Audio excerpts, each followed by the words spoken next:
¿Cómo estamos? ¿Cómo nos terminó de ir esta semana? Gracias a todos por estar acá. Siempre ocurre que después de una semana de no dar la charla, decrece un poco el número de personas que vienen y después empieza otra vez a incrementar.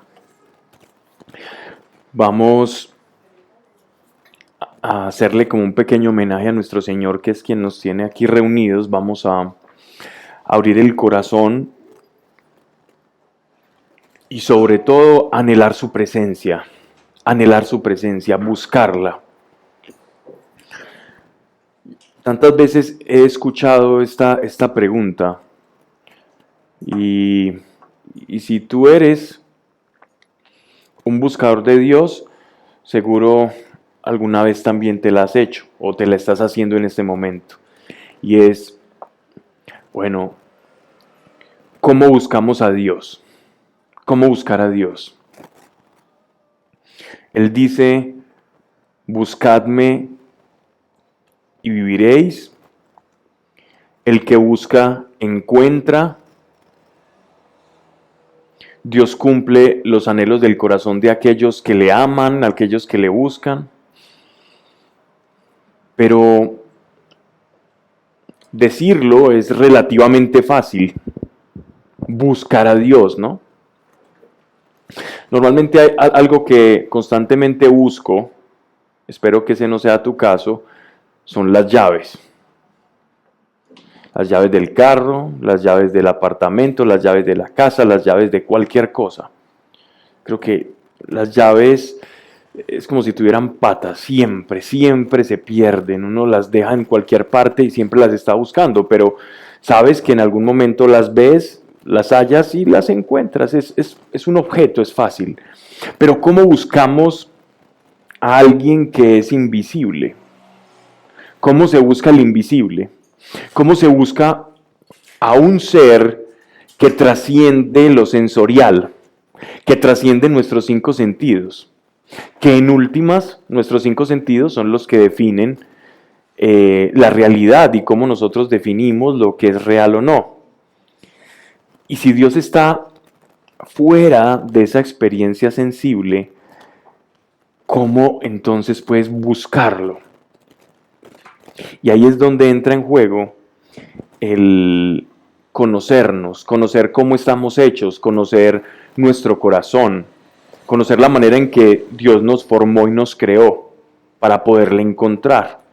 A Dios no se le puede buscar, y esto que digo es obvio, como un objeto. Primero, porque no lo es. Segundo, por lo que dije anteriormente, se nos escapa de lo sensorial. Pero entonces, buscar a Dios, ¿qué hacemos para buscar a Dios? Dios, yo te quiero encontrar. Yo te quiero encontrar. ¿Qué hago? ¿Cómo enriquecemos la oración? ¿Cómo hacer que nuestra oración no sea una petición o una conversación con el aire, con el entorno, sino que verdaderamente conecte con el Creador? ¿Cómo hacer que nuestra oración sea vívida, sea real? Que verdaderamente sintamos que estamos con Él y por ende, por esa certeza, producto de esa sensación de estar con Él, de que sabemos que Él nos está escuchando, entonces poder esperar una respuesta que viene siendo la fe. Cuando yo siento que estoy con Él, sé, esa certeza me lleva a tener una expectativa, una expectación, una esperanza de esa respuesta. Y eso es la fe. En su estado más puro, la fe es eso, certeza de Dios y expectativa de que Él va a hacer algo conforme o su palabra o lo que yo estoy pidiendo o esperando de Él. Entonces ahí se materializa y se forma lo que nosotros conocemos como la esperanza, y esa es la fe. Pero entonces el punto es, ¿cómo conecto con Dios? ¿Cómo lo busco? Yo he hecho cosas tan absurdas para buscar a Dios. Yo ya perdí la vergüenza hace mucho. Desde que me paré la primera vez a contar el testimonio, que en realidad es todo lo malo que uno ha hecho, Y después de que uno cuenta todo lo malo que uno ha hecho, uno cuenta lo bueno que Dios está haciendo con uno. Entonces tú te vuelves un testigo, por eso es testimonio, de lo que Dios hace. El testimonio es pues ser testigo de lo que Dios va haciendo en ti. Somos testimonios, somos testigos de. Entonces, en ese orden de ideas, yo hice tantas cosas para buscar a Dios. Les voy a contar una. La hice hace mucho. Yo decía, bueno, Dios, ¿cómo te busco? Ya había tenido una experiencia con Él sensorial, ya sabía que Dios era real, ya sabía que existía, ya sabía que hablaba, ya sabía que lo sobrenatural existía. Para mí el misterio de Dios, existes o no, ya esa cuenta la tenía saldada con mi alma. Dios existes, eres real. Pero ¿cómo te busco? Porque si bien me tocaste un día, yo al otro día que me desperté, ya no estaba en medio de esa experiencia. Entonces, bueno, Dios, ¿ahora cómo? ¿Qué tengo que hacer? Y junto a mis amigos empezamos a fraguar, a planear encuentros con Dios, en aras de aprender a buscarlo. Siempre fuimos buscadores de Dios y aun cuando lo encontramos, seguimos siendo buscadores, porque tenemos un problema y es que nuestro Dios no es finito, nuestro Dios es infinito, nuestro Dios dice que es insondable, lo que nosotros conocemos en teología como el trisagión o el 3 veces santo que cantan los ángeles en el trono de Dios, santo, santo, santo, es como una forma en la que estos seres descubren la santidad de Dios y descubren lo profundo que es, y no es que digan santo, santo por una repetición o hacerlo simplemente como una liturgia, sino que en realidad la expresión de su ser es descubrir una faceta de Dios, y nuevamente esto los lleva a decir santo, santo, santo, porque van descubriendo a un Dios que se antoja eterno, insondable y maravilloso, y que nunca te va a cansar. Con Dios no te cansas, ¿no? Con Dios no hay rutina, con Dios no hay un andar agotado. Entonces, queriendo más de Dios, hicimos lo mismo. Bueno, vamos a hacer lo mismo que nosotros hicimos la primera vez que nos encontramos con Él en ese parque. E íbamos mis 2 amigos y yo, y nos sentábamos, cada uno en el mismo lugar. Miren lo mecánico que nos podemos volver. Entonces yo me senté acá, en este lugar, cuando recibí a Dios, al Espíritu Santo, entonces me voy a sentar. Pablo, ¿y cómo estaba sentado? Acordate, estaba sentado de esta manera, y lo hacía exactamente. Entonces le decía a Santiago y a Juan, hagámoslo de la misma manera, y cada uno como buscando replicar esa experiencia primera con Dios. Pues les cuento, lo hicimos muchas veces, y yo creo que cuando haces algo y no da resultado, pues hay algo que estás haciendo mal. Entonces decimos, bueno, parece que a Dios no es que le gusta mucho la rutina, ¿cierto? Y lo hicimos 3 veces más y definitivamente pensamos, no, esta no es la manera correcta de seguir buscando a Dios o intentando replicar esa experiencia, que ahí también hay un error. Cada experiencia con Dios es única, no tienes que replicarla, ¿no? Y seguimos buscando. Bueno, ya ellos se iban para sus casas, yo seguía con mi dilema de, Dios, ¿ahora cómo te busco? ¿Qué tengo que hacer? Ya sé que no tengo que hacer lo mismo, sé que de esa manera no operas, no funcionas así.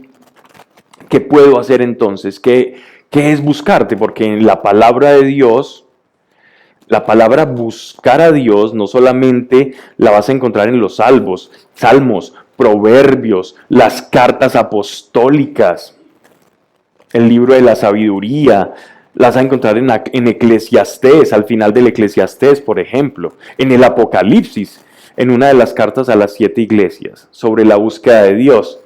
Pero no nos dicen cómo. Busque a Dios, ame a Dios con todas las fuerzas de su corazón, de su mente, pero ¿cómo se hace eso? Y ahí es ese descubrimiento de cómo hacer lo que les quiero compartir. La segunda cosa que hice era, pues yo no sé cómo es Jesús. Él dice que él es la imagen visible. Jesús dice, yo soy la imagen visible, o no dice él, dice el apóstol Pablo de él, en la carta a los Colosenses. Él es la imagen visible del Dios invisible, y en el Evangelio de Juan también. ¿Quién me ve a mí? Dice él en el Evangelio, ve al Padre, que es quien me envió.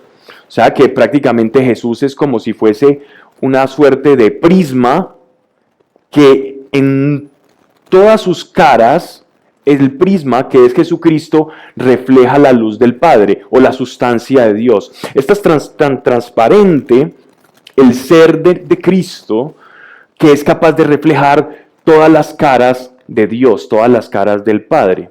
De tal forma que al ver a Cristo, tú puedes ver al Padre que se refleja continuamente en Él. Entonces, ok, Dios dice, es una forma de buscar. Si yo quiero encontrar a Dios, voy a seguir buscando a Jesús y voy a encontrar al Padre. Y seguía yo intentando. Yo creo que Dios se reía en medio de todo eso y sabía que algún día lo iba a contar. Y por eso me dejó hacer eso. Cuando ¿Mm? decís que buscabas a Dios como tal, porque a Dios ya lo habías encontrado. O estabas buscando era la experiencia que vivías. Buscando la conexión y la experiencia con Él, porque ya lo había encontrado. Pero Él dice, a pesar de haberlo encontrado, hay que seguirlo buscando porque siempre hay más de Él. Sí, uno siempre quiere más y experimentar más y más y más. Y esa ambición es santa. Ambicionar más de Dios es la única ambición buena. La palabra ambicionar la usamos de manera peyorativa, pero en realidad la ambición espiritual es de desear más de Dios y menos de ti. Y punto, y para de contar, y esa ambición es la única buena. ¿Cierto? Pablo, ¿usted no llegó a sentir frustración cuando intentaba hallarlo de una determinada manera y no lo encontraba? Claro. Cuando tú intentas algo muchas veces, con muchos deseos, con mucha expectativa, y no ocurre, la frustración toca la puerta inmediatamente. Entonces hay frustración, claro, pero está la certeza de que Dios existe, responde, entonces digo, ok, yo soy el que lo estoy haciendo mal, voy a cambiar la forma, ¿no?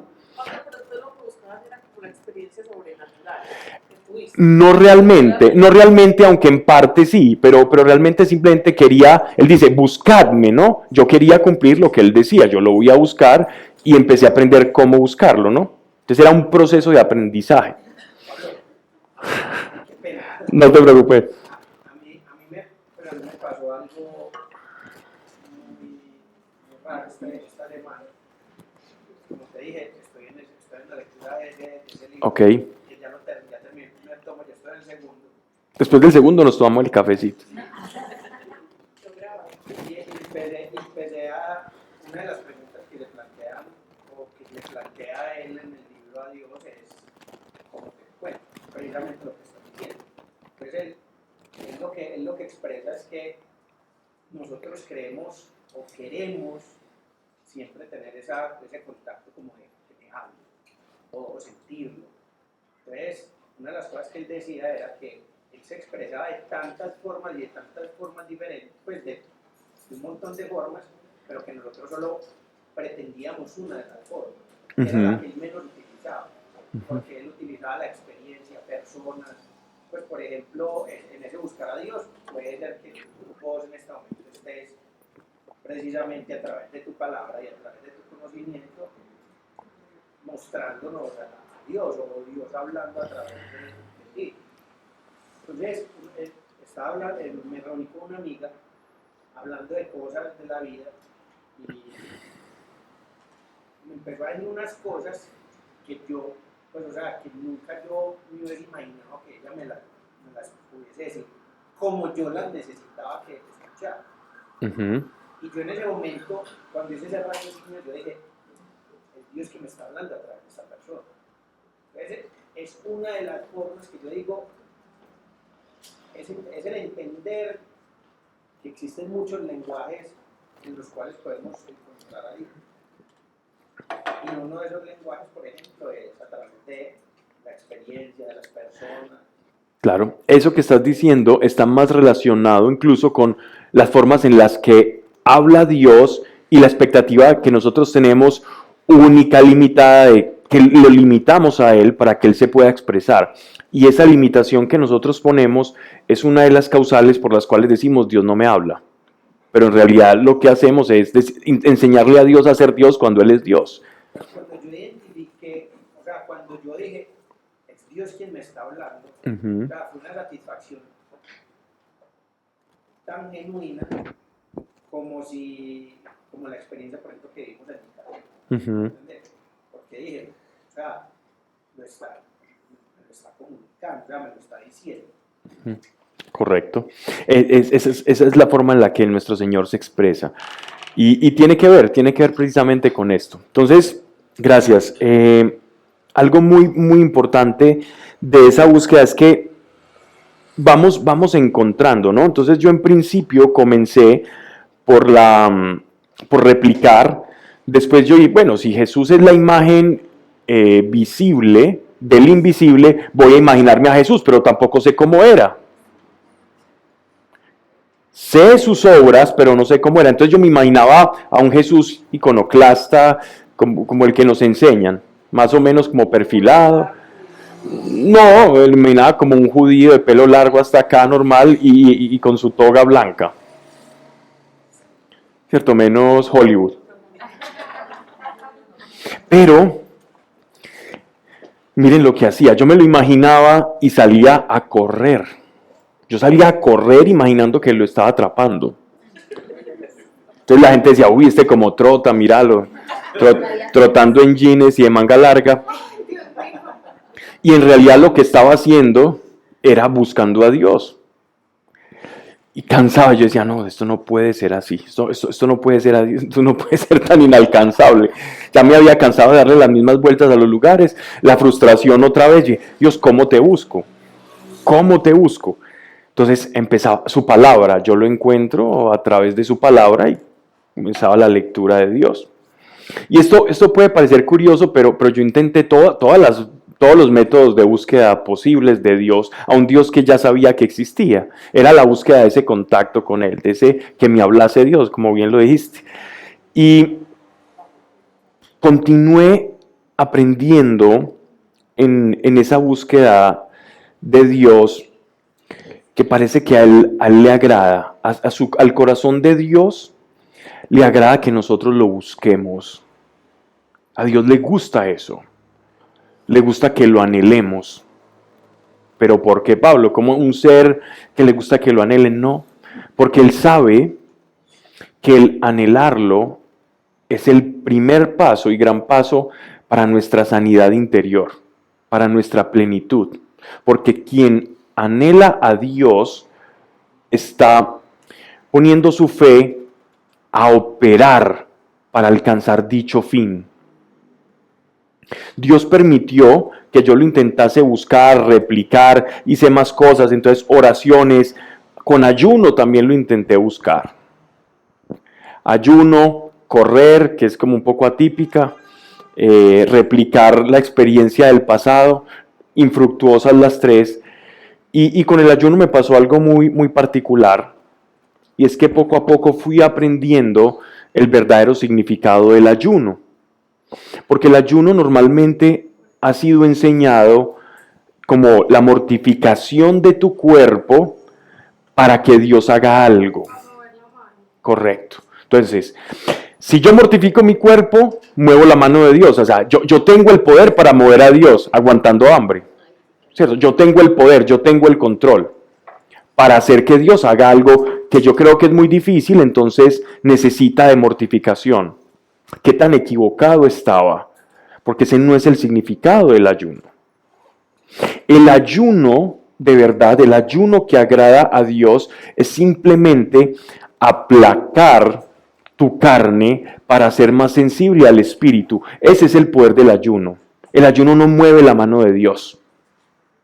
El ayuno te hace más sensible a la voz de Dios porque aplacas tu carne que por lo general está distraída de Dios. Y en virtud de esa situación, entonces ya nosotros, vueltos, convertidos a Dios, tenemos una sensibilidad espiritual para tomar decisiones correctas. ¿Ya? Pero quien te ofrece el ayuno, la mortificación de la carne, como la última vía para mover la mano de Dios, cree en un Dios equivocado o cree en Dios de manera errónea. Puede creer en el mismo Dios, pero lo cree y lo busca de manera errónea. Dios no es un ser con un puño de hierro que a través del sufrimiento humano ese puño de hierro se va aceitando y se va aflojando para derramar unas bendiciones muy costosas. Quien aflojó las bendiciones en este mundo fue Cristo, fue Jesús. No tú ni yo. No tenemos la altura ni tenemos el trabajo de Mesías o de Cristo para hacerlo. Nosotros somos más bien como receptores de esa bendición y de esa gracia que Él dejó. Entonces, también se han interpretado pasajes, me estoy desviando un poco del tema, pero ya que lo toqué dejarlo allí, se ha desviado mucho y malentendido el pasaje cuando dice, nuestro Señor les dice a los apóstoles cuando los envía a expulsar el demonio, es que este género de demonio solo sale con ayuno y oración. Entonces muchas personas antes de una liberación o un exorcismo, no, es que tienes que ayunar. Aguantar hambre no va a hacer que un demonio salga. Va a ser que cuando te estés enfrentando a él estés débil, cansado y con hambre. ¿Qué soldado, qué militar va a mandar a sus soldados sedientos, cansados y con hambre? No tiene sentido. El ayuno y la oración, en el sentido rabínico, para los rabinos, significaba, ellos lo tenían ese concepto del ayuno asociado al pasaje de Isaías, donde dice que estoy cansado del ayuno, yo lo que quiero, o el verdadero ayuno consiste en cuidar a las viudas, atender a los huérfanos, amar al prójimo. Es ayunar de ti mismo, de ese egoísmo. O sea, en consecuencia, ser más espirituales, estar más unido a Dios. Si eso viene acompañado de un ayuno en el que tú aplaques la carne para ser más sensible al espíritu, bienvenido. El ayuno es maravilloso. El ayuno es maravilloso. Entonces, es muy, muy importante comprender este sentido del ayuno. Pablo está hablando mal del ayuno, no hay que ayunar. No estoy diciendo eso. Lo que estamos diciendo acá es el verdadero sentido espiritual del ayuno.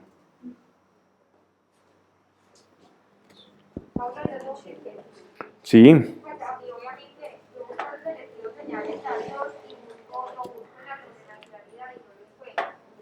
Y siento como tristeza, siento frustración y es muy coincidencial porque cuando eso me pasa, aparece por ahí un pasaje bíblico que dice que no me pida señales ni las idólatras, que no se las voy a dar, algo así. Entonces ahí no sé, Pablo, pues yo a veces me conformo.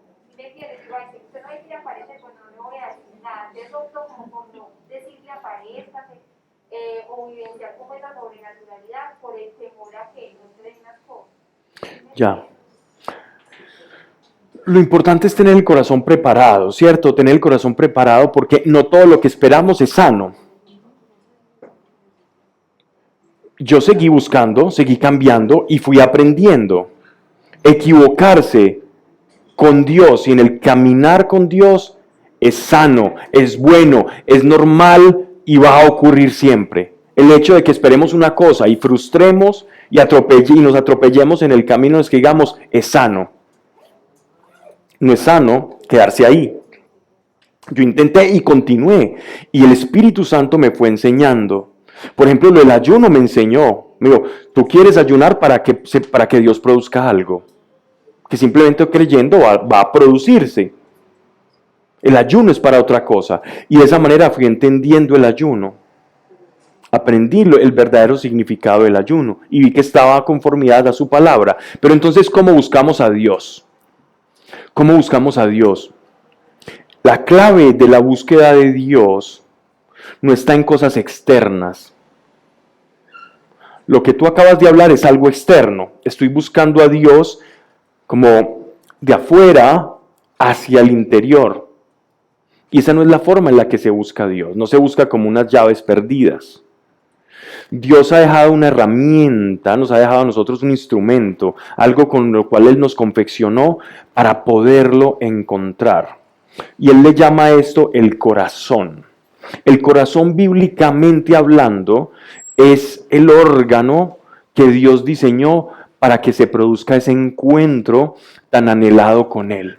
Entonces es mi corazón donde se va a producir ese encuentro. Por eso Dios habla al corazón. Y Dios busca primero hablar al corazón del hombre. Bueno, Pablo, pero quedamos en las mismas. Entonces, ¿cómo lo buscamos con el corazón?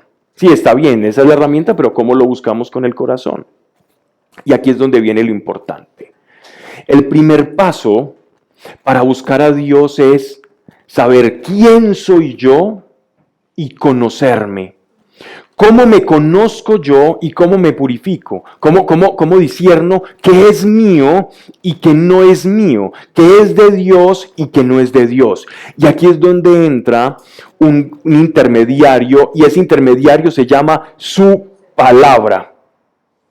La palabra de Dios es el sedazo, si lo quieres, el filtro, por el cual yo voy a separar, como un colador, qué es mío de mi humanidad, de mi carne, y qué proviene de Dios. Qué cosas son de Dios y qué cosas son mías. Y en esa medida yo me voy conociendo en mi interior y en mi corazón. Ese es el primer paso para poder o para comenzar a buscar a Dios de una manera coherente. Y Dios habla al corazón. Entonces, en la medida en que tú vas separando lo que es tu yo de quién es Él, por tanto, lo vas conociendo mediante su palabra y vas renovando tu vida, tu mente, tus emociones, tus pensamientos, toda tu arquitectura interior, vas entendiendo cuándo las cosas vienen de tu corazón o cuándo van a provenir de Dios. Muchas cosas Dios hace en nosotros, pero al no tener esa disección, esa separación, en qué proviene de mí, qué proviene de Dios, que nos trae mucha confusión. Y a veces cosas que son de Dios creemos que son nuestras y no le prestamos la suficiente atención porque no tenemos la separación bien establecida, o a veces también cosas que son nuestras, de nuestro interior, incluso cosas disfrazadas de buenas, en realidad provienen de nuestro corazón, que por cierto les digo, es engañoso. Entonces es importante tener esa disección, esa separación entre qué es Dios, quién es Dios, qué dice Dios de quién es y quién soy yo. Para cuando Dios se manifieste, haga algo en mí. Y cuando Dios hace algo, no es cuando Él te habla, hijo, mira, necesito que hagas esto, eso sería fácil. Pero Dios, en su multiforme gracia, se expresa con todo. Esto lo hablamos hace 2 años en una charla de Biblia, que hablamos cómo Dios habla y todas sus manifestaciones. Cómo Dios habla, no agotamos ni una milésima parte, pero más o menos las que nosotros en nuestra experiencia hemos podido ver. Dios habla de muchas formas. Sueños, visiones, revelaciones, audible, y sobre todo, una que le agrada mucho es hablar al corazón. Y cuando tú tienes esa disección, esa separación, qué es mío y qué no proviene de mí, bien establecida, vas a tener una relación con Dios fructífera y te vas a sentir unido. Entonces, cuando dice, buscadme a mí, tú sabes que lo primero que vas a hacer es intentar saber quién eres tú, para que cuando Dios hable, muestre, bien sea por una persona, bien sea por su palabra, vas a saber que eso provino de Él. Y te vas a saltar esa encrucijada que todos tenemos. Dime. Llegar al momento, o sea, la carne siempre, a ver, el objetivo es que la carne, en el proceso de santidad, es que la carne mengue completamente y solo actúe el espíritu, o siempre vamos a tener como esa confusión de diferenciar, pues de estar así conectados y diferenciados. Bien, el problema ahí, María Alejandra, no es que una cosa sea mala o una cosa sea buena. El problema es de subordinación, ¿vale? Entonces, ¿qué pasa cuando la mano no le obedece a la cabeza? Vas a tener una mano inquieta que no obedece y que te puedes dar golpes, te puedes estropear y que va a ser disfuncional al cuerpo, a todo el organismo. Entonces lo que ocurre con la carne y con el espíritu es lo mismo. La carne, los deseos de la carne son malos, pero la carne en sí, Dios creó la carne, Dios creó la materia y cuando la creó, si nos retrocedemos a Génesis, Él dice, ¿y fue qué? Bueno. Él dice, y creó pues Dios y fue bueno, y dijo que fue bueno. Es decir, estuvo a gusto. No había maledicencia, maldad, era algo bueno, positivo y tenía un propósito bueno. Las cosas son buenas porque cumplen un buen propósito. Entonces, ¿qué pasa con nuestra carne? Nuestra carne tiene que estar en un grado de subordinación al espíritu, pero por lo general está al revés. Por lo general, nuestro espíritu está sometido a nuestros deseos carnales. Y esa es la contradicción del pecado. ¿En qué consiste esa contradicción? En que nuestro espíritu anhela santidad, que es parecernos más a Dios, y nuestra carne quiere ir de relajo haciendo todo lo que quiere, y en tanto va haciendo eso, pues va pasándola mal, va haciéndose daño. Y el pecado siempre es todo aquello que nos separa de Dios y que nos va a hacer daño.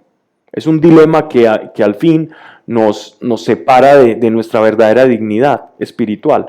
Entonces no es decir a la carne no sirve, sino subordínate a. Y ese estado va a ser una lucha continua del creyente. Subordinar la carne al espíritu, ese es el trabajo diario, ese es nuestro caballo de batalla de todos los días. Pablo, cuando uno está en esa búsqueda de Dios, llega el momento en que uno dice, lo hallé. Sí, O pero sea, lo siente. sí, No se hablan de lo sobrenatural. sí, lo sientes, lo sabes. Es que eso ya es sobrenatural. Es sobrenatural. Pablo, discúlpame. Yo digo que lo que usted dice que Dios habla al corazón, yo digo, Él habla al corazón y a la conciencia. Y para esa búsqueda debe uno de coordinar o tener muy presente lo que tiene lógica y lo que no tiene lógica. Porque cuando uno se basa en la lógica y la razón de ser de las cosas, aprende a diferenciar de lo que es de Dios y de lo que es de la materia. Entonces, lo he pensado de tal manera, que yo no voy para leer, que la conciencia, Dios habla al corazón a través de la conciencia, y que la conciencia es la única que es capaz de decirle a usted que estás en lo cierto o estás equivocado. Porque, a ver, dijera yo, puede que venga una persona con frases muy convincentes y lo convenza a uno, o lo haga creer o no creer en determinadas circunstancias o casos. Pero la conciencia sí es la encargada de decirle a usted, ¿estás en lo cierto o no? ¿Por qué? Porque usted puede engañar con su habilidad o con lo que sea, al que sea, a la mamá, al papá, al amigo, a lo que sea. Pero dentro de la lógica y la razón de ser de las cosas, usted no se puede engañar a usted mismo, porque la conciencia le dice mentiroso. Esa es la parte divina, o esa es la parte por la cual Dios habla al ser humano. A través de la conciencia le habla al corazón. Y es ahí cuando uno en realidad debe de aprender a discernir qué es, a través de la lógica y la razón de ser de las cosas, qué es lo que es del mundo y qué es lo que es del espíritu, o qué es lo que es de Dios. Gracias. Bien, entonces el corazón, bueno, en términos como conciencia, mente, razón, vamos a hablar en términos bíblicos. El nefesh o el corazón engloba toda la parte o toda la actividad consciente del hombre. Entonces, cuando en la Biblia dicen corazón, se están refiriendo a toda la parte que te hace consciente de ti mismo. Está muy vinculado a la frase conciencia. Lo que pasa es que la palabra conciencia ya nosotros la encontramos es en el Nuevo Testamento, ¿ya? Que está más relacionada con la mente. Pero, por ejemplo, la revelación llega directamente al espíritu, ni siquiera tiene que intermediar la conciencia, sino que es un acto netamente espiritual. Pero no me quiero enredar con eso, sino cómo buscar a Dios, para que no nos vayamos por otras tangentes. ¿Cómo buscamos a Dios? Primero, separo en mi corazón quién soy yo y me nutro a través de lo que está en su palabra que dice quién es Él. Y ahí está el primer contacto para buscarlo. Entonces lo voy a buscar en mi interior, porque Dios habla desde adentro hacia afuera. Cuando yo tengo mi corazón, o llámalo conciencia, iluminada por el Espíritu Santo, yo voy a leer las circunstancias. Y toda mi vida, todas las circunstancias, todo lo que me rodea es como un lienzo, como una página en blanco donde Dios te está hablando y está escribiendo. Y si tú tienes bien diferenciada hasta dónde llega tu yo y dónde empieza la divinidad, dónde empieza el Señor a hablar, ahí es cuando empieza esa relación a nutrirse y siempre vas a querer buscarlo más para que cada vez tu lectura de la realidad esté más permeada por Dios y puedas entender qué te está diciendo en una circunstancia, qué te está diciendo en un libro, y esas formas que parecen indirectas con las que Dios habla, pero que se empiezan a volver cada vez más directas. Porque la manera en que nosotros esperamos que Dios nos hable siempre es de forma como nosotros nos comunicamos entre nosotros, ¿ya? Y no le permitimos a Dios ser Dios. Yo creo que sí, termino con eso para poder decir, porque estaba hablando y me voy yendo por aquí y por allá y me voy perdiendo. Dime. Dios es conversador. O él simplemente te va dando promesas. Tú te consideras conversadora, entonces Dios es conversador. Sí, o sea, yo puedo tener una conversación Correcto. fluida y de todo el tiempo. Si Dios hizo personas genuinamente conversadoras, es porque Él lo es. Eso está muy lindo. ¿Sí? Y si Dios hizo personas calladas, es porque también lo es y lo disfruta. Dios disfruta de lo que tú disfrutas. Él habla más que Dios disfruta de lo que tú haces, de lo que tú disfrutas. conmigo, conversa, baila. Hay excepciones. Pablo, pero es en serio, yo llego en el carro, pero en una canción de diciembre, ya con todas buenas para bailar. Y yo, ay Señor, pues cómo bailarás, te lo juro que me lo imaginé bailando con él, bailamos con no, pero serio, pero no fue, pues, pero sí, o sea, era como, yo iba en el carro, bailando con él. Si tú lo disfrutas, Dios lo disfruta. Sí, pero fue muy bonito, pues, fue muy bonito eso, nunca me lo Tenemos una imagen de Dios muy, muy sesgada, pero Dios siempre tiene una forma más alta y más sublime de hacer todo lo que hacemos y nos enseña a disfrutar de cosas muy simples también. Porque para Dios lo que nosotros consideramos complejo, para Él es igualmente simple. Dios, gracias, y esto tan complejo, y mira estos descubrimientos, y Dios ya sabe eso, y a veces Dios lo que disfruta es lo que nosotros consideramos más simple, más tosco, más sencillo, y es lo que Él más disfruta, porque para Él es lo mismo. Si para Él 1000 años son como un día, dice Dios, todo lo que me tocó esperar, y Dios dice, ajá, O sea, que por algo somos hechos de imagen y semejanza de Dios. por algo somos hechos a imagen y semejanza de Él. No hay ningún espectro de la personalidad o de la naturaleza humana, hablando en virtud y sin pecado, que no esté en la naturaleza de Dios. No hay ninguno, porque todo proviene de Él. Las sombras que hay en el ser humano provienen del uso de nuestra libertad. El uso de nuestra libertad es lo que produce el pecado. El pecado no está en nuestra esencia. El pecado se configura en nuestras decisiones, no en nuestra esencia. No es nuestra naturaleza pecar, pero por las decisiones que tomamos es que terminamos sufriendo o creando circunstancias dañinas. Nuestra naturaleza, si bien está caída, si bien es corrupta, no fue así, porque Él nos creó a su imagen y semejanza, y su imagen y semejanza es ser bueno, pero el pecado nos distorsiona de esa realidad, de esa imagen y de esa semejanza.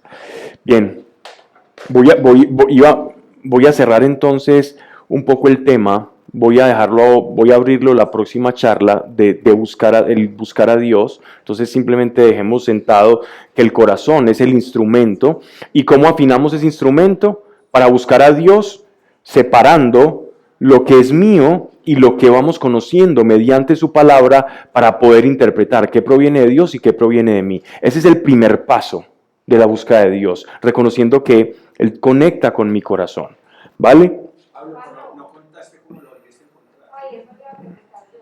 Bueno, realmente desde ese punto de encuentro que usted tuvo con el sobrenatural, se dio una vez usted tenía un conocimiento de sí mismo y un conocimiento de sí mismo. Correcto, pero eso sigue para la próxima charla. Porque me fui respondiendo muchas periferias y me quedé, y quienes se conectan para la charla de Biblia. Bien. pero todo no le pasa como ahora, muy rico. Muy bien, muy bien. Bien. Vamos entonces, quiero traer este salmo.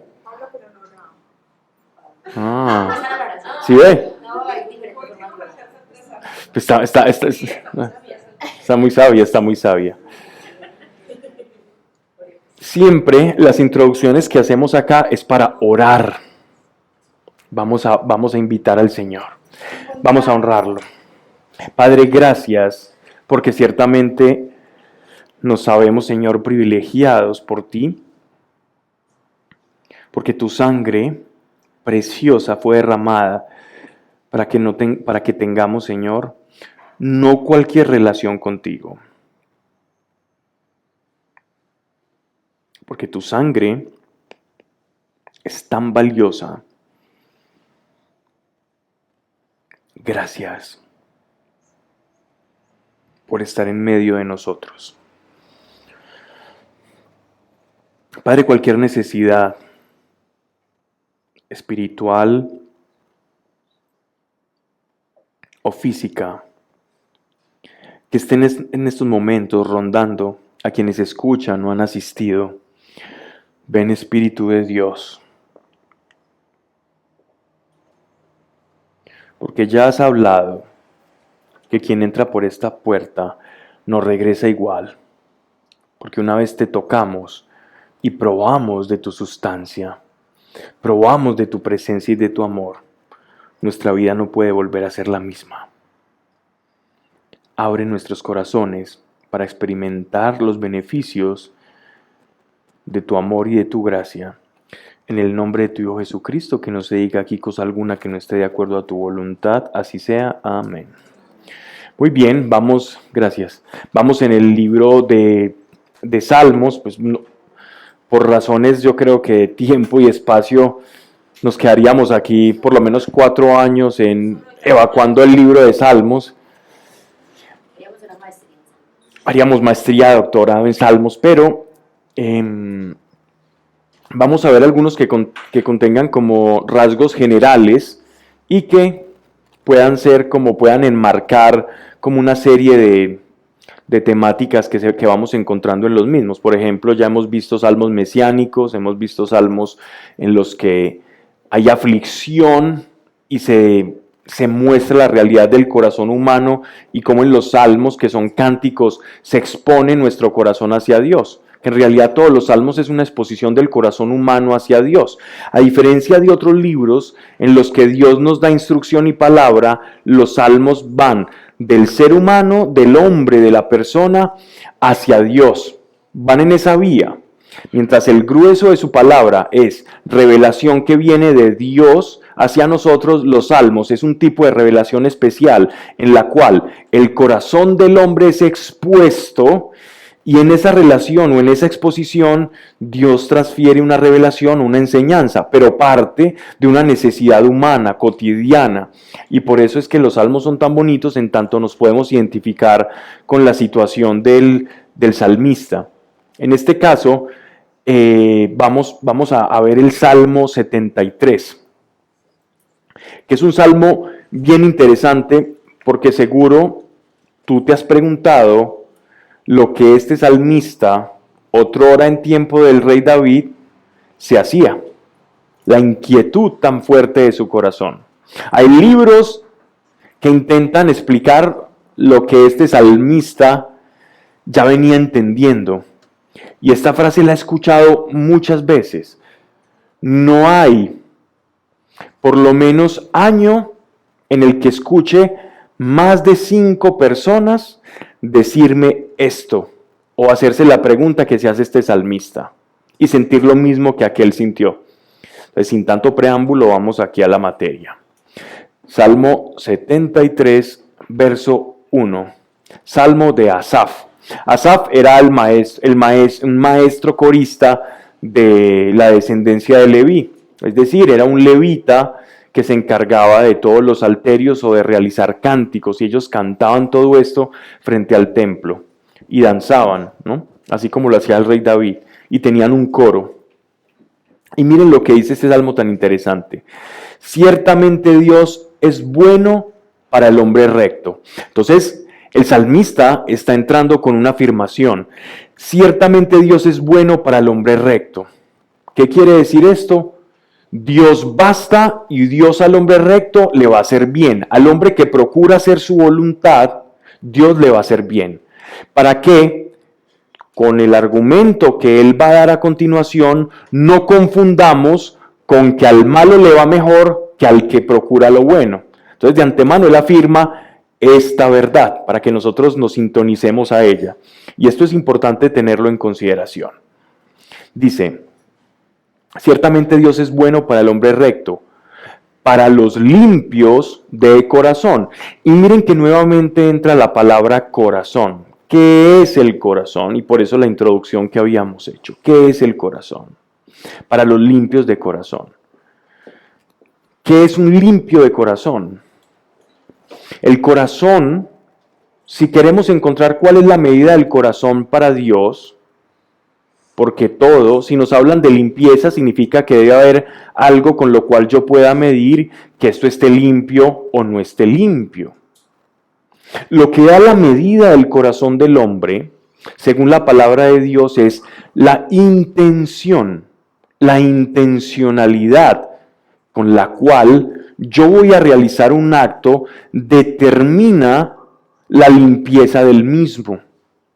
Si yo actúo con un corazón limpio, ¿cierto? Mi intención va a ser limpia, ¿ya? Si yo actúo con un corazón o con una intención que busco lo propio, que si bien puedo hacer algo bueno, pero para alcanzar un fin que no lo sea tanto, yo puedo hacer buenas obras para alcanzar un fin que no sea bueno. Si no, pregúntenle a un político del común. Hacer cosas, entre comillas, buenas, pero el fin o la intención que están persiguiendo detrás de eso es algo malo, es egoísmo, es poder. Estoy hablando de los malos, ¿no? De los que no tienen recta intención. Entonces, la medida del corazón, la medida de limpieza del corazón se determina por la intención del corazón. ¿Ya? Un corazón limpio es aquel que sus obras manifiestan una recta intención. Estaban a punto de deslizarse mis pies, por nada resbalaban mis pasos, pues tuve envidia de los insensatos, viendo la paz de los impíos. En palabras castizas, es un hombre que procura la rectitud, es un hombre que quiere hacer las cosas bien, es un hombre que sabe que Dios es bueno y que caminar con Dios es lo mejor, es un hombre que anhela en su corazón a Dios. Pero él dice, por poco tropiezo al ver lo siguiente. ¿Y qué es lo que vio? Que a la gente que hace el mal le iba bien. Y él estaba empezando a dudar que caminar con Dios era lo mejor. A ver, si este está haciendo lo malo y le está yendo bien, entonces ¿yo qué gano caminando con Dios? Y ahí está la trampa. Porque ¿dónde está la intención? Miren la trampa en la que por poco dice cae el salmista. Y esto nos puede ocurrir a todos, a poquitos. ¿Qué nos puede ocurrir? Que nosotros en nuestro caminar con Dios, y juzguen ustedes esto en sus propios caminares, en sus propias vidas, en su andar. Uno al principio de su vida con Dios busca al Señor, busca a Dios como un instrumento para aliviar algo. Oye, sí, algunos lo buscan para aliviar un malestar existencial, mi caso. Otros lo buscan porque tienen un problema con hijos rebeldes, otros tienen un problema económico, otros tienen un problema de pareja, otros tienen un problema espiritual, lo que sea. Pero entonces la intención del corazón es, necesito salir de este problema y Dios es una posible solución. ¿Ya? Entonces, en ese orden de ideas estoy materializando o usufructuando la figura de Dios para resolver un conflicto personal. Entonces, ¿qué viene siendo mi corazón? Mi corazón es un corazón turbio porque no está buscando a Dios por quien es Él, sino por aquello que me puede ofrecer. Dios conoce nuestro corazón y Dios no se escandaliza con eso. Dios no dice, ay, mira, otro que me viene a buscar por lo que puedo hacer por él. Dios entiende nuestra situación y Él mismo se pone así como carnada. Yo entiendo eso. Y aún, pese a que tu intención esté empañada, yo te voy a mostrar que aquel a quien estás buscando es a mí.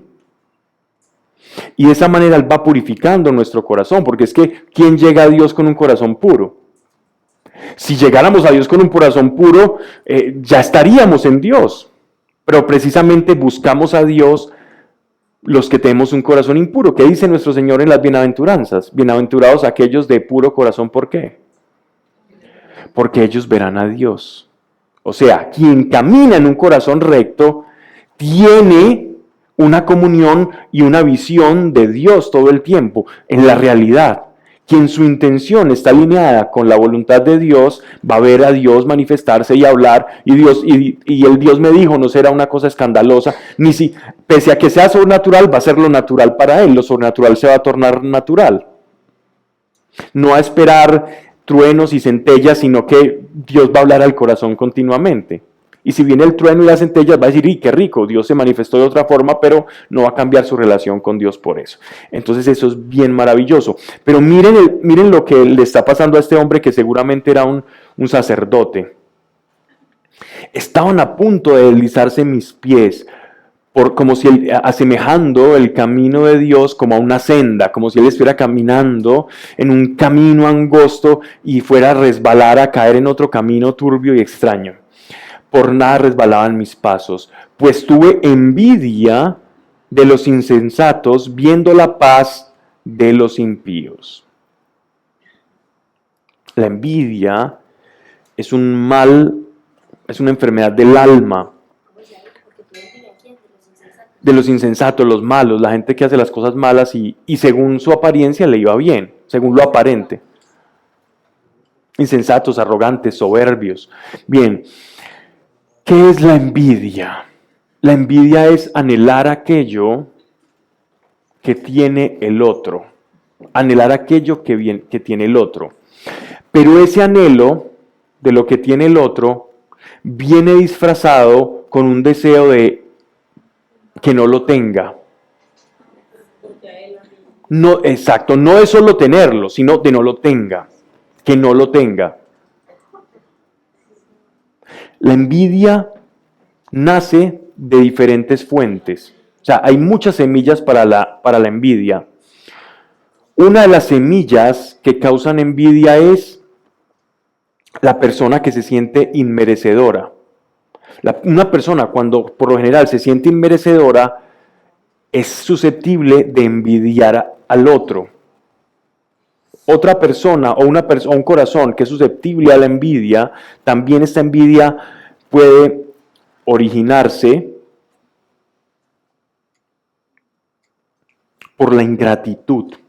La ingratitud es la semilla, por lo general, no solamente aquel que sufre por lo que es, que no se valora a sí mismo, sino aquella persona que camina en ingratitud, por lo general envidia. Un corazón agradecido es la cura para la envidia. Si yo siento que tengo una tendencia a la envidia, vuelvo mi corazón agradecido por lo que tengo. La gratitud es como la aspirina al dolor de cabeza. Es el ungüento, es el bálsamo que sana la envidia. Cuando yo reconozco lo que tengo y que proviene de Dios, sano la envidia. Otra forma de sanar la envidia cuando proviene del menosprecio propio, cuando yo me siento inmerecedor. La cura para el que se siente inmerecedor y que por sentirse inmerecedor envidia a aquel que tiene algo, que obtiene algo, es la admiración. Admiración. Admiración.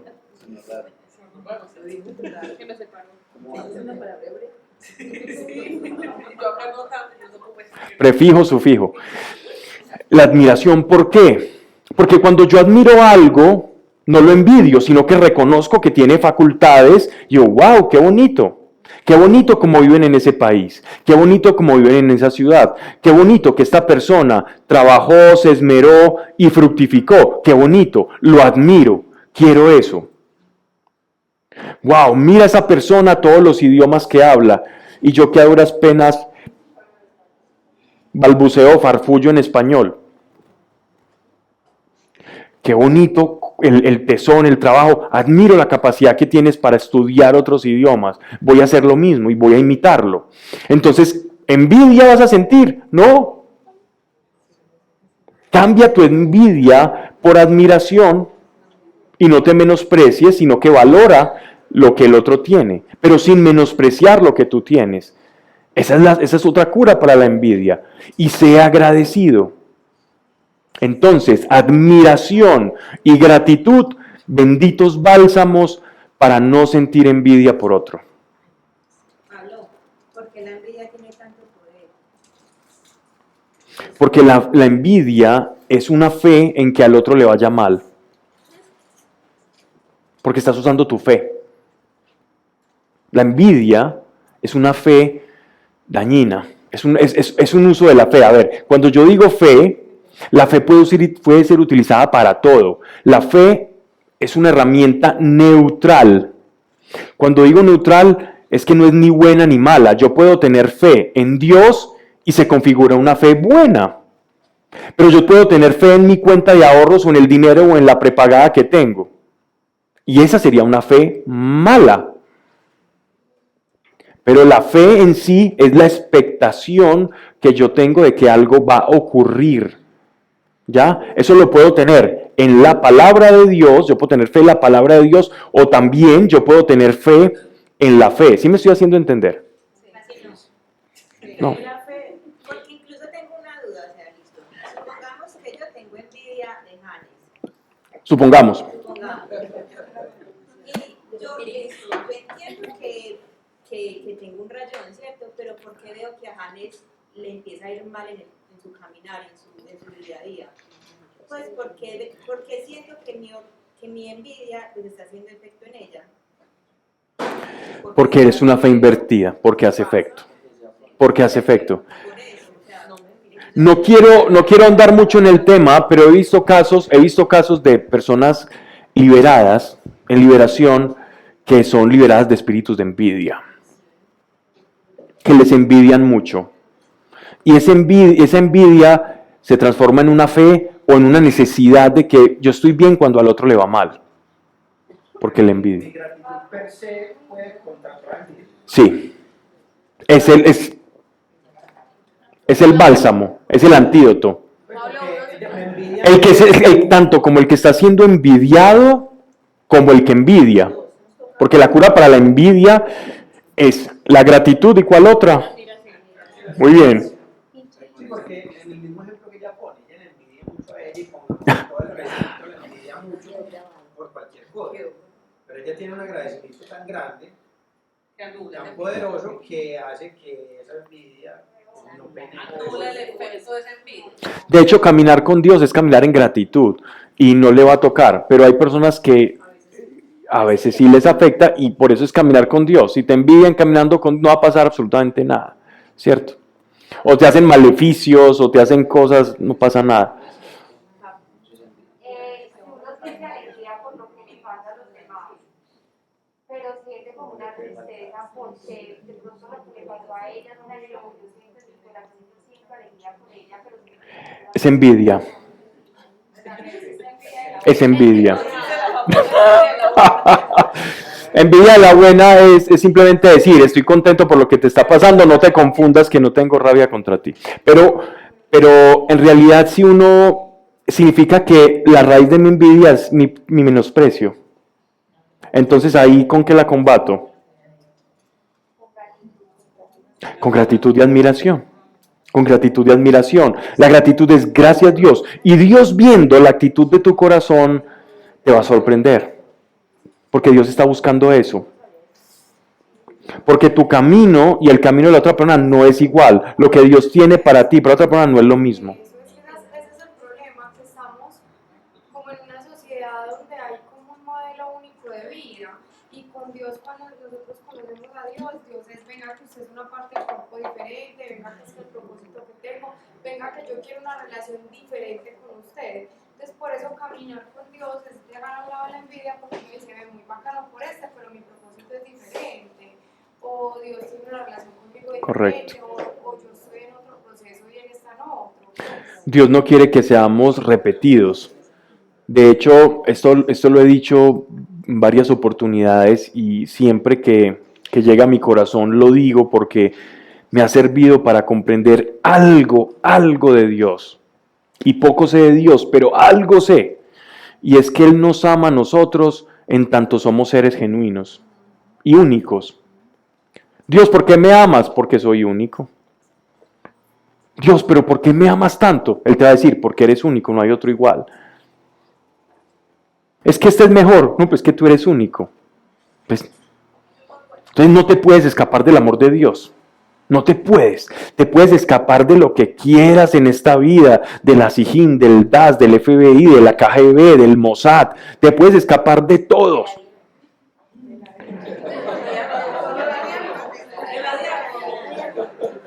Conozco unos magos que sí, pero del amor de Dios no te puedes escapar, porque eres único.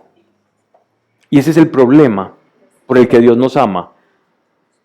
Eso es solo una parte. Hay algo que nosotros, el apóstol Pablo dice, y aquel día le conoceremos tal cual Él nos conoció. Pero por lo pronto sabemos que en tanto somos únicos, Él nos ama. Lo que pasa es que nosotros no nos sabemos tan únicos y queremos como replicarnos en una fórmula, en el resto.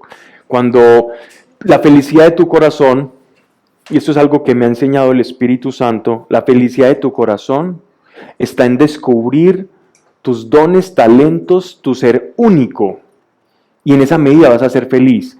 Pero como yo no me conozco a mí mismo, no conozco lo que hay en mi corazón, entonces yo tengo expectativas falaces, falsas, incorrectas, que yo le digo, Dios, dame esto para ser feliz. Y Dios, tú me estás pidiendo algo y yo que te conozco, porque te hice, sé que te va a hacer feliz de verdad y no es lo que tú crees. Entonces perdemos mucho tiempo en oraciones pidiéndole a Dios que haga algo para lo cual no fuimos hechos. O sea, le estamos pidiendo a Dios, Dios, háganos infelices por una proyección, una idealización que yo tengo de la felicidad o de lo que me va a hacer feliz. Y Él dice, no me pidas lo que no es. Por eso es que es importante primero conocernos, conocer qué dice Dios, para que Él empiece a desvelar, a quitar ese velo de quiénes somos nosotros e ir conociendo ese ser genuino. Por lo tanto, en la medida en que conozca lo genuino, lo único que soy, lo valioso que soy para Él, la felicidad la voy teniendo como garantizada por ese lado. Y por el otro lado, voy a estar alineada, mis oraciones van a estar alineadas a saber qué pedir conforme a mi corazón y no a una falsa idealización. Conozco muchas, Dios, dame un hombre y una mujer así. Él dice, si supiera que si le doy eso se van a matar. Por eso es muy importante, Dios, dame un hombre conforme a tu corazón y al mío. Y así nos ahorramos problemitas. E igual se van a matar, pero menos. Ibas a decir algo, Janes. Te iba a preguntar que si esa envidia viene con la naturaleza caída o es espiritual, porque yo pasé por ahí, pues, pero a veces vuelve. Claro. En el proceso de la sanación, Dios me mostraba que no me alegraba la bendición del otro, ¿cierto? Bueno, ahorita estoy entendiendo otras cosas más, con el tema del estrés y el tema, pero también pues aprendí cómo confrontarlo y era, yo me obligaba a alegrarme la bendición y un día no volví a experimentar las cosas, ¿cierto? Habrá días que sí, que súper caro, en fin, cosas así, pero mi inquietud es cuando eso regresa con muchas otras experiencias o pecados, eso es natural para yo poder tener compasión de mí, porque yo me sigo mucho y me doy muy duro cuando eso regresa, o es espiritual. Bien, pueden ser ambas, ¿vale? No descartamos que sean ambas, pero lo normal es que nuestra naturaleza caída siempre va apareciendo como un fantasma, ¿no? Es como una metamorfosis, como cuando un animal está mudando de piel. Una serpiente cuando muda de piel va mudando poco a poco, va mudando poco a poco, y a veces la serpiente que se va arrastrando con la piel anterior que está mudando, a veces arrastra determinadas cosas y va haciendo una purificación, una metamorfosis constante, ¿cierto? Es parte del proceso entender que es normal que rezagos de nuestra antigua naturaleza vengan como espejismos, como fracciones, como cosas del momento. Entonces, si yo fui sanado, por ejemplo, del alcoholismo, y mi testimonio es que era alcohólico y ya no, entonces, me tomé 5 cervezas y quedé prendo, entonces significa que mi naturaleza nunca cambió. No, sí cambió porque ya no es tu estilo de vida, pero tienes que tener cuidado porque hay cierta sensibilidad y eres procliva a esa tentación, porque fue parte de toda tu naturaleza y tienes un recorrido, tu memoria te juega malas pasadas, el demonio entonces es espiritual, es carnal, están todos los actores jugando en nuestra contra, pero el espíritu está en nuestro lado. Bien. Entonces dice, pues tuvo envidia a los insensatos viendo la paz de los impíos. Hemos avanzado 2 versículos, eso es importante. Pues no hay para ellos tormentos, están sanos y rollizos. Ya, para que vean que en la antigüedad una persona rolliza, o sea, gordita, una persona robusta, era bien visto, porque significaba que tenía dinero para comer. Y eso como hasta el 1700 y el Renacimiento. Yo les contaba que tuve la oportunidad de ver el primer colombiano que salió, el primer colombiano que estaba ahí, y ver los comerciales. Y decía, mujer, está cansada de mirarse al espejo delgada. Mujer, está cansada de que parezca y sus amigos le digan que está en los huesos, pues le tenemos la solución, el multivitamínico y el ungüento total para que la mujer engordara. Y ahora, si lo comparas a esta fecha, si lo traes a esta fecha, tú lees, cansada. Entonces, y en la antigüedad era igual. Entonces miren cómo van cambiando los paradigmas. Simplemente digo esto porque, dato curioso, él veía a la gente rolliza, se alimenta y él seguro estaba muy demacrada, como aquella del colombiano. Verso 5. No tienen parte en las humanas aflicciones y no son atribulados como los otros hombres. Al típico que hace lo malo y le va bien, ¿no? Tiene carro, casa, beca, hijos obedientes, buenos estudiantes, estudiando maestrías en París, y uno luchando el cupito del colegio y cómo pagar los servicios y las cosas, ¿cierto? Y procurando, por si fuera poco, agradarle a Dios al mismo tiempo. Mientras que el otro no tiene más tarea que disfrutar. Seguro. Pablo, discúlpeme, yo quisiera complementar algo.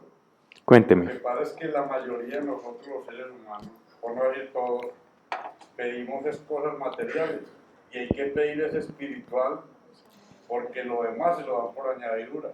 Resulta que nosotros pedimos lo que dice usted, la casa, el carro, el alivio, tal cosa, tal otra, o sea, la materia, pero descuidamos que Jesucristo, que fue el dueño de todo, y él no tuvo finca, no tuvo carro, no tuvo propiedades, aún siendo el dueño de todo. Y él decía que este no era el reino de él, que el reino de él era el espiritual. Entonces, nosotros lo que debemos de pedir no es materia, sino espiritualidad, conocimiento, y lo demás por añadidura va viniendo. Ahí vamos. Muy bien. Verso 6, gracias. Por eso la soberbia los ciñe como collar y los cubre la violencia como vestido. Bueno, aquí ya nos está él más o menos matizando a través de estas analogías, de estos símbolos, qué tipo de personas es a las que él está mirando, ¿no? Son personas que consiguen lo que tienen con violencia. ¿Qué es la violencia? Es pasar por encima del otro. La violencia es cuando yo paso por encima del otro, mi yo por encima del otro yo, por encima del otro sujeto. Eso es violencia. Y entonces está hablando de personas que se han enriquecido a costas del mal ajeno y lo hacen con esa violencia, ¿no? Sus ojos se les saltan de puro gordos y dejan traslucir los antojos del corazón. Es decir, hacen lo que hacen y fuera de eso demuestran la riqueza que tienen ante los demás. Motejan y hablan malignamente. O sea, no honran a Dios, no se preocupan por lo recto, todo lo contrario. Su palabra está lejos de Dios. Y altaneramente declaran sus propósitos perversos. Ponen su boca en el cielo y su lengua se agita por la tierra. Por eso el pueblo se vuelve tras ellos y sorben a boca llena esas aguas y dicen, ¿lo sabe acaso Dios? ¿Lo conoce el Altísimo? Es decir, ¿cómo Dios permite esto? Y es que es una pregunta que atañe al género humano desde sus inicios. Y es el origen del mal, el origen de alguien que actúa bien porque le va mal. Eso se lo preguntaban los antiguos, todavía lo siguen preguntando. Vamos a ver poco a poco, porque hasta el momento solo tenemos la inquietud y la apertura del corazón del salmista, pero poco a poco él va llegando a la revelación y entonces este salmo comienza a ir tornándose o adquiriendo un matiz de texto sapiencial, de texto que enseña.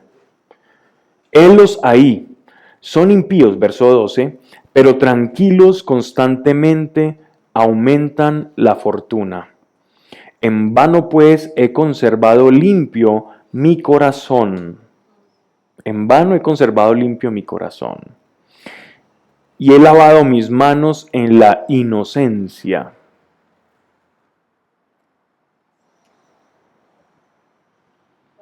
Miren que con la expresión, porque recuerden que los salmos es la expresión del corazón del salmista, él nos está demostrando su corazón. Su carne ve, evidentemente, que al que está haciendo lo malo, en la vida le va bien. Pues le va bien en lo que respecta a carro, casa y beca. Pero está descuidando lo más importante. Y es que se supone que el salmista camina y tiene a Dios. Y está en estos momentos, y por eso su alma por poco tropieza, está poniendo por encima esas cosas que a Dios mismo. Está idolatrando esas cosas. Y está asumiendo que el caminar con Dios significa tener todo aquello. Menospreciando que tiene a Dios. No que teniendo a Dios no nos podamos sentir mal por no tener esto o lo otro. Eso no está mal. Está mal es hacia dónde se inclina nuestro corazón. Si nuestro corazón menosprecia a Dios por aquellos bienes que deseo tener, ahí es donde mi corazón está marcando una inclinación mala. Pero si mi corazón dice, Señor, te tengo a ti, lo tengo todo, ahí es donde vamos a comprender las palabras del Maestro. Y buscaréis el reino de Dios y su justicia. La justicia es hacer su voluntad. La justicia no es un tipo que dice esto es aquí, esto es acá. No, justicia significa la voluntad de Dios en términos bíblicos. Hacer su voluntad. Todo lo demás será añadido. Cuando dice todo lo demás, es todo lo demás afín a tu corazón. Todo lo demás que alegrará verdaderamente, conforme a tu ser genuino, tu corazón. Tu corazón, ¿sí? Pero lo que yo puedo ver ahí es que él nunca se resbala, él se resbaló. Igual le deseo mal, le dije que se caigan y no. O sea, siguió, por más de que reconoció a Dios y siguió su camino, siguió deseando mal para ellos. Claro, pero acordate lo que hablábamos la charla pasada, que ellos no conocían el Dios trascendente, sino no tenían la revelación completa, ¿ya? Pero vamos a ver la revelación a la que él llegó. Es correcto lo que dices. Ajá. Es tener un corazón puro, o sea, ¿cuáles son las características de un corazón? El corazón puro se mide por el termostato de la intención.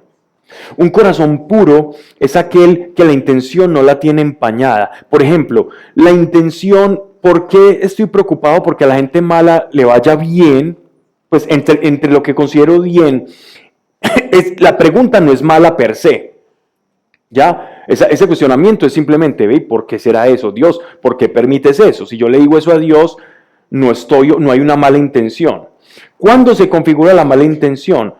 Cuando empiezo a menospreciar mi caminar con Dios, comparándome con ellos, porque a quien estoy menospreciando es aquellos al que ellos no tienen. Ahí, por la intención de mi corazón, yo juzgo que esa intención proviene de una parte oscura de mi corazón que tengo que alumbrar, ¿ya? Por el amor de Dios y por el conocimiento de Dios. Y Dios cuando se revela te va a demostrar, ¿no? Miren que, un ejemplo que ponías muy acertado, miren cómo caminó nuestro Señor en la tierra. Nuestro Señor en la tierra les enseñó a ellos, váyanse con 2 túnicas, no necesitan más, váyanse con 2 túnicas, porque Él sabía en su corazón, no van a necesitar más, van a tener tantos problemas que entre la maleta la tengan más llena va a ser peor para ellos. Él lo conocía todo. Y tenía todo. Estaban todos preocupados porque tenían que pagar impuestos.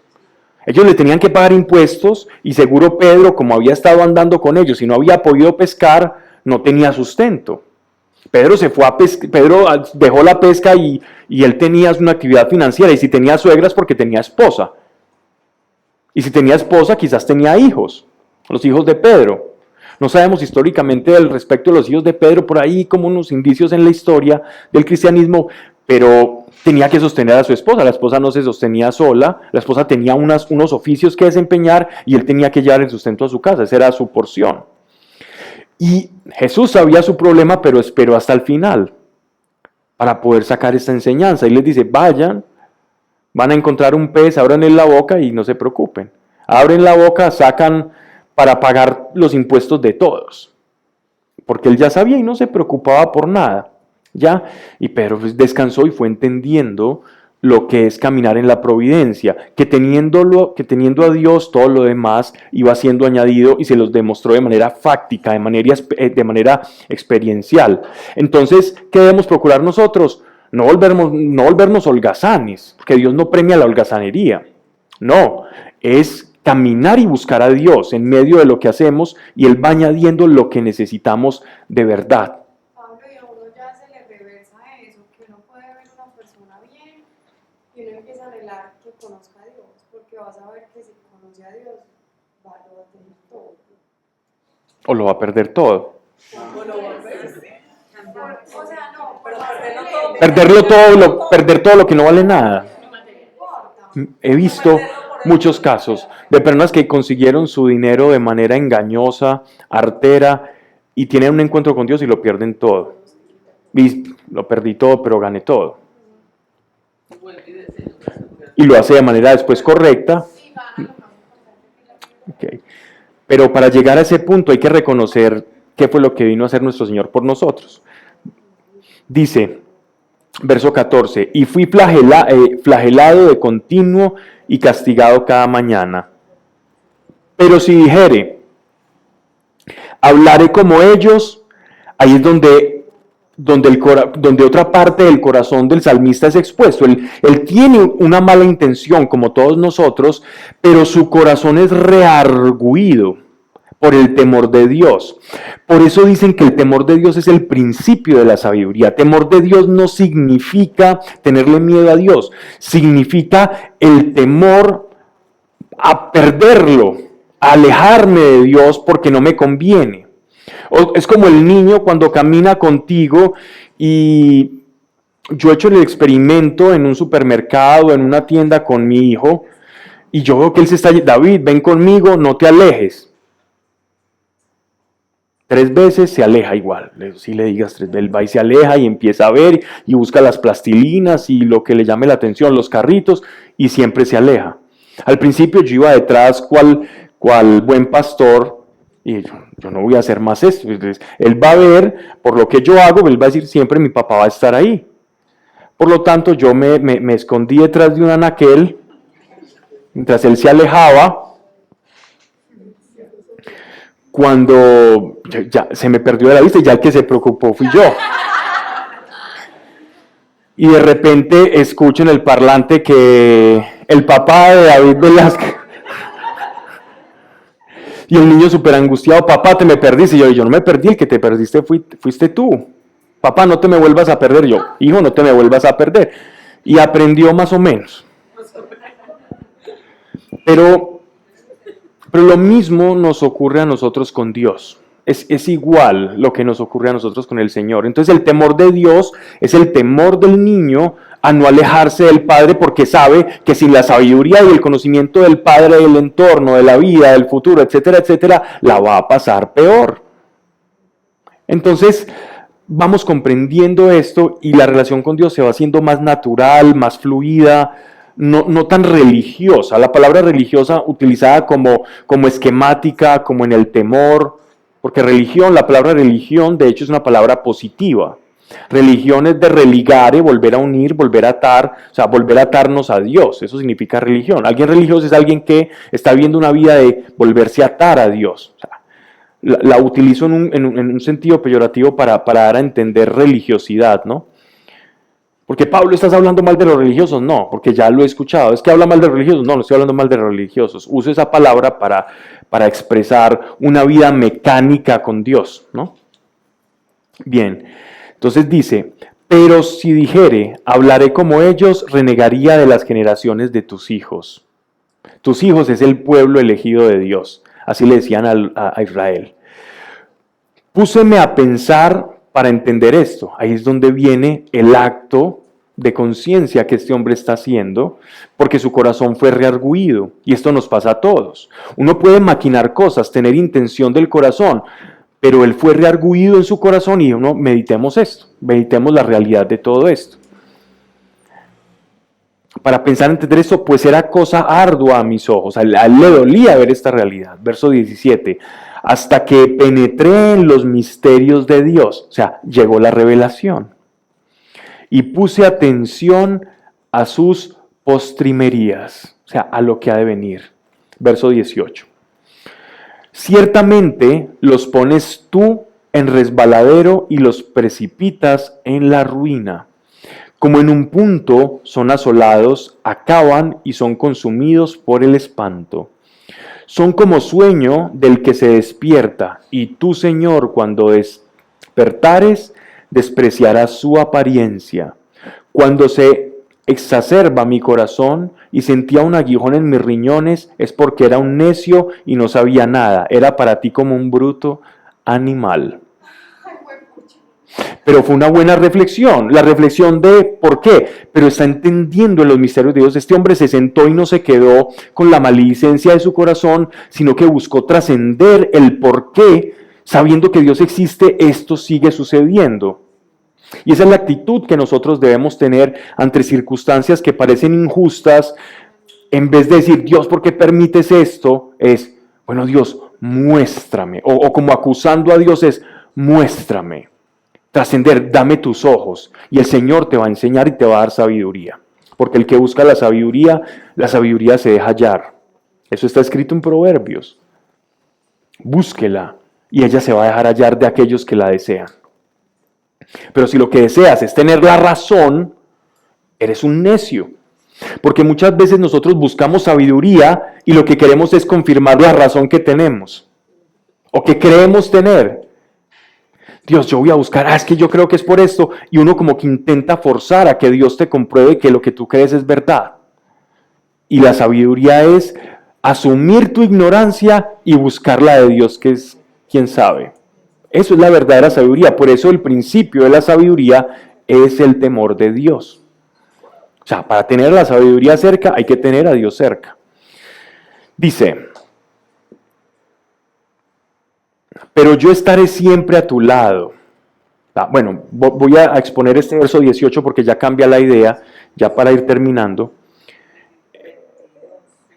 El verso del 18 al 22, vamos a exponer esto. Lo que él está diciendo es que Dios, Dios le está revelando que nada en este mundo queda sin una consecuencia. Que Él tiene el control de todo. Y a este control de todo futuro Él le llama las postrimerías, aquello que ha de acontecer después de esto. En este tiempo, para la época en la que fue confeccionado este salmo, el pueblo de Israel no tenía la revelación de una vida ultraterrena, de un cielo trascendental así como nosotros lo tenemos.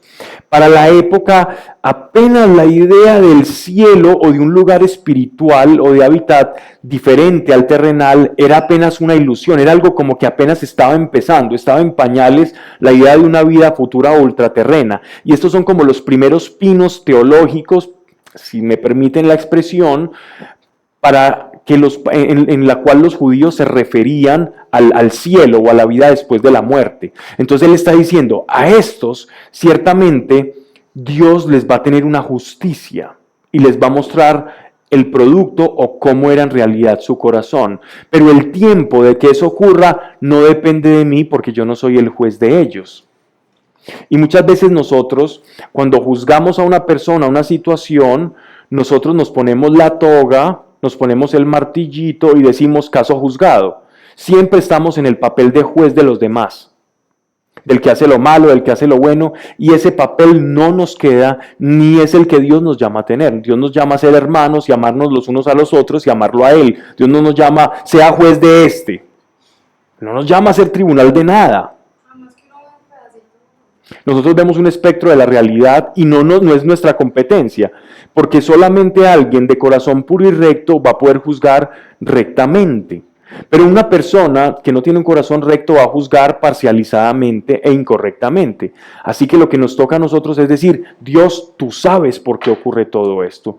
Y si tienes y corres con una buena relación con Dios, Dios te puede mostrar el por qué muchas cosas son permitidas. Dios te puede mostrar eso. Dios hace eso con sus hijos, más lo que ya está revelado. Y miren a la conclusión tan preciosa a la que llega el salmista, y esto es un cántico. Recuerden que esto se cantaba, se canta de hecho. Pero yo estaré siempre a tu lado, pues tú me has tomado de la diestra. Está recuperando nuevamente la ponderancia que tiene Dios en su corazón. No los bienes, no aquello que Él ve que ellos tienen, sino lo más importante, lo que yo tengo que estaba perdiendo de vista lo estoy recuperando y estoy nuevamente dándole la preeminencia a Dios en mi corazón. O sea, estoy entronizando a Dios en mi corazón. Pero yo estaré siempre a tu lado, pues tú me has tomado de la diestra. La diestra es la mano derecha, que es la bendición. Con la diestra es que las personas saludaban, con las personas, el shalom se da con la diestra. Con la diestra, el profeta y los padres bendecían a sus hijos. De hecho, uno de los hijos de Jacob, que se llamó Israel, se llamaba Benjamín. Benjamín o Benjamín significa hijo de mi mano derecha, hijo de mi diestra, que significa hijo de la bendición. Es el hijo de mi bendición. Entonces, estar en la diestra de Dios significa, yo porque me estoy preocupando por lo que estoy viendo de los demás y no me preocupo de mi bendición que eres tú y lo que puedo conseguir en ti. Más mirar las circunstancias, menos mirar las circunstancias y más mirarte al rostro. Me gobiernas con tu consejo y al fin me acogerás en gloria. Esta expresión gloria no significa la gloria postrera, la gloria futura con la cual nosotros en el Nuevo Testamento utilizamos la expresión. Gloria significa el estado glorificado en el que están todas las almas santas y puras que son tamizadas por la sangre del Cordero. Gloria en este caso significa honra, serás honrado. Es decir, tu causa, o en tu causa yo juzgaré y serás honrado por lo que tú haces. Verso 25. ¿A quién tengo yo en los cielos? Fuera de ti, en nada me complazco sobre la tierra. Miren qué conclusión tan preciosa. Mi corazón entendió, y esto también lo iba a ver en otro salmo, que está relacionado con en este tópico en específico, y es, ¿qué sacia el alma del hombre verdaderamente? Y el salmista ya ha reconocido, lo que sacia mi corazón de verdad no es tener esas cosas, es saber que tú estás acá, porque teniendo todas esas cosas, igual con el futuro yo voy a ser como un animal más, me voy a morir y todo va a pasar. Pero teniéndote a ti la cosa cambia. Dice,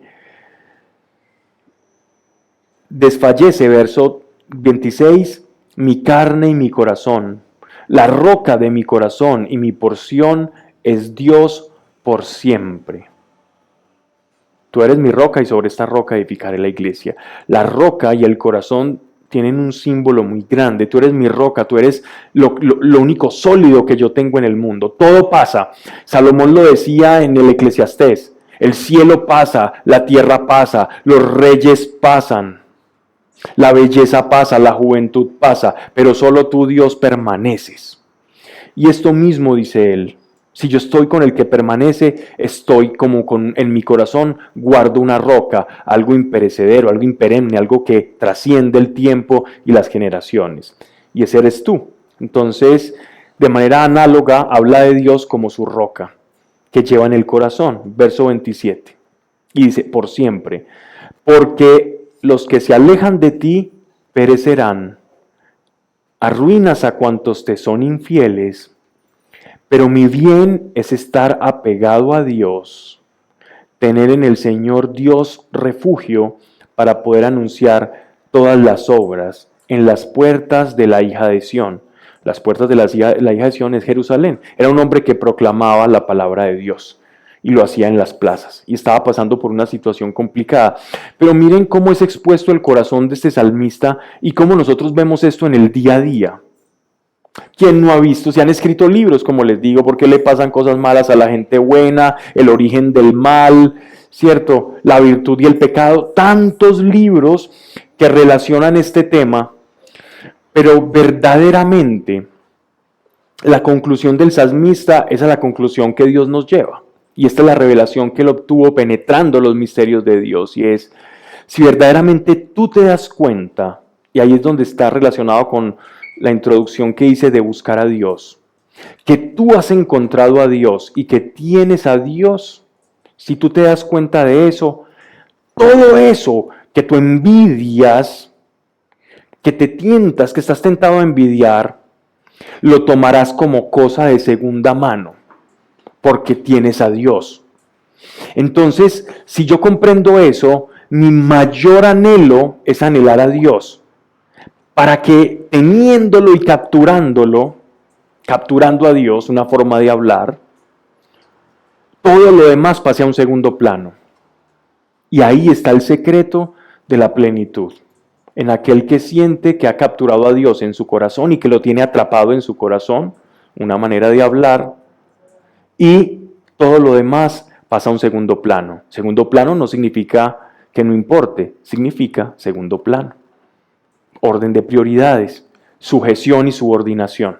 Y aquí hablamos de lo que ellos percibían de la vida, que uno se moría y descansaba, pero sin la noción de una vida eterna. Ajá. Ese es el dato curioso del texto, ¿cierto? Pero nosotros, ya que tenemos la conciencia de la vida ultraterrena, encontramos este pasaje como una revelación maravillosa en la que también nos habla y nos sugiere la gloria venidera.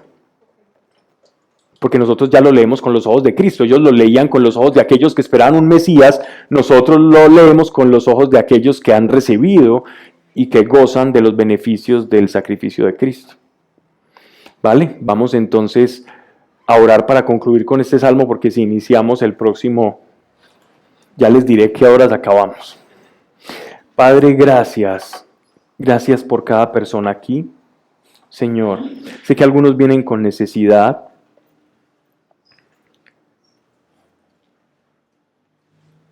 Sé que hay cosas que anhelamos. Hay cosas, algunos simplemente quieren mejorar su medio de transporte, condiciones financieras.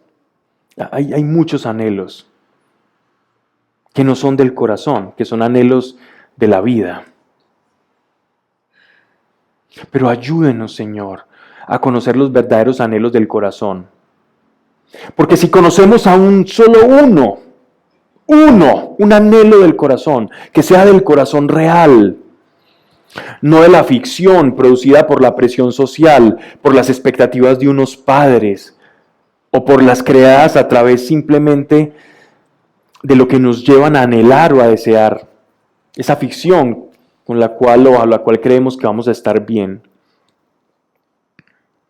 que no es malo, y tú lo sabes, Señor.